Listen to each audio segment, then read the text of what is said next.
ठीक थी और ये तीनों इस माध्यमिक गणित की कक्षा में शिक्षक रेखा गणित के एक पाठ के लिए अपने विद्यार्थियों को बाहर ले गए हैं।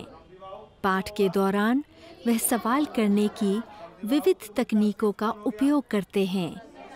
कक्षा को काम से जोड़ने के लिए वह शुरुआत करते हैं कुछ फुर्तीले सवालों के साथ। जैसे कोई त्रिभुज हम लोग मानते हैं, त्रिभुज ABC, तो इसको A मान लिया जाए, इसको B माना जाए और इसको C माना जाए। त्रिभुज कितने प्रकार के होते हैं? 3 प्रकार के। कौन कौन? समबाहु, समद्विबाहु और विसमबाहु। बहुत अच्छा। समबाहु त्रिभुज किसे कहते हैं? समबाहु त्रिभुज किसे कहते हैं? तीनों भुज आपस में बराबर। जिसकी तीनों भुज आपस में बराबर हो। समद्विबाहु किसको बोलते हैं? जिसकी दो भुजा आपस में बराबर। जिसकी दो भुजा आपस में बराबर है ना। और त्रिभुज के तीनों कोण का योग 180। बहुत अच्छा। आगे शिक्षक त्रिकोण और वृत्त के गुण धर्मों के एक दूसरे से संबंध पर एक प्रैक्टिकल प्रदर्शन संचालित करते हैं और अपने विद्यार्थियों की समझ को जांचने के लिए सवालों का उपयोग करते हैं। अभी आपने देखा कि किस प्रकार यह एक क्या था, कैसा त्रिभुज था? समद्विबाहु त्रिभुज। एक शीर्ष को हम लोगों ने स्थिर रख के इसको जब घुमाया तो यह कैसा पथ बन गया? तो हम लोग त्रिभुज एक ज्यामिति से वृत्त ज्यामिति की ओर पढ़ेंगे। देखिए कि त्रिभुज से किस प्रकार यह एक वृत्त बन गया। अब यह जो फिगर आपके पास है, ये त्रिभुज का जो शीर्ष था, मतलब ये शशिकांत, ये वृत्त का क्या बना हुआ है? वृत्त का केंद्र बन गया। और ये वृत्त का क्या हो गया? इसके और इसके बीच की दूरी त्रिज्या हो गया। समद्विबाहु त्रिभुज के शीर्ष को अगर केंद्र रखकर घुमाया गया और घुमाने के बाद जो पथ बना हुआ पथ कैसा हो गया? वृत्ताकार पथ। क्या इस प्रकार का और भी रचना संभव है इस वृत्त में? तो हम आप लोगों को एक ग्रुप में बांटते हैं, अलग अलग ग्रुप में, और प्रत्येक ग्रुप इसी एक्टिविटीज को करेंगे।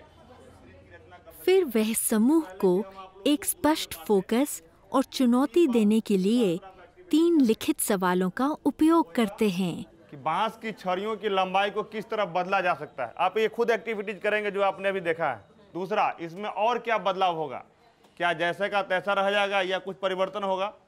तीसरा, क्या वे एक गणितीय कथन कह सकते हैं जो इस बात का वर्णन करेगा कि वे क्या सोचते हैं? आप भी इन तमाम बातों पर ध्यान रखेंगे, अपने नोटबुक में इस चीज़ को लिखेंगे। वैसे ही जैसे यहाँ पर रन किया गया वैसे बनाएंगे। पहले ट्रायंगल से सर्किल, उधर चले जाइए। इसका ठीक बना, फिर तुम्हारा नहीं हो पाएगा, इसका हो जाएगा। अच्छा कोई बात नहीं, किसी का भी हो जाए। चलो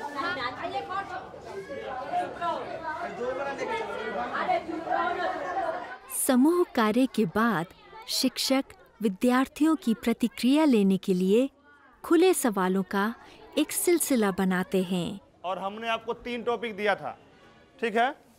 तो ये ग्रुप, चलिए आपने क्या फीडबैक लिया? ये गणितीय कथन आपके सामने क्या आया? आपने क्या ऑब्जर्वेशन किया अपने ग्रुप में, बताइए। सब लोग सुनेंगे इसके। सर, हाँ। हमने एक यहाँ पर आप यहीं पर बताइए। एक समद्विबाहु त्रिभुज बनाया और इस त्रिभुज को गोल घुमाया जाए तो इस त्रिभुज के द्वारा एक गोलाकार पथ का निर्माण होता है जिसे वृत्तीय पथ कहते हैं। और यदि समद्विबाहु देखिए, विद्यार्थी जब सवालों पर अपनी प्रतिक्रिया तैयार करते हैं तब शिक्षक कैसे उन्हें सोचने का समय देते हैं। यह दोनों त्रिभुज सर्वांगसम होते हैं। हो गया। बांस की छड़ी की लंबाई किस तरह बदला जा सकता है? तो बांस की छड़ी की लंबाई को पलट कर बदला जा सकता है। अब जैसे कि तो ये यहाँ पर एक गणितीय कथन आ रहा है कि अगर उस त्रिभुज को ओवरलैप करके अगर अलग बनाया जाए तो वे दोनों त्रिभुज सर्वांगसम त्रिभुज होते हैं। ये आपने पाया। चलिए ग्रुप ये हमारे पास आया कि अगर जीवा असमान हो तो उसमें बने कोण भी असमान होते हैं। अच्छा, अगर जीवा असमान हो तो केंद्र पर जो आदित करता है कोण वो भी असमान होता है। बहुत खूब।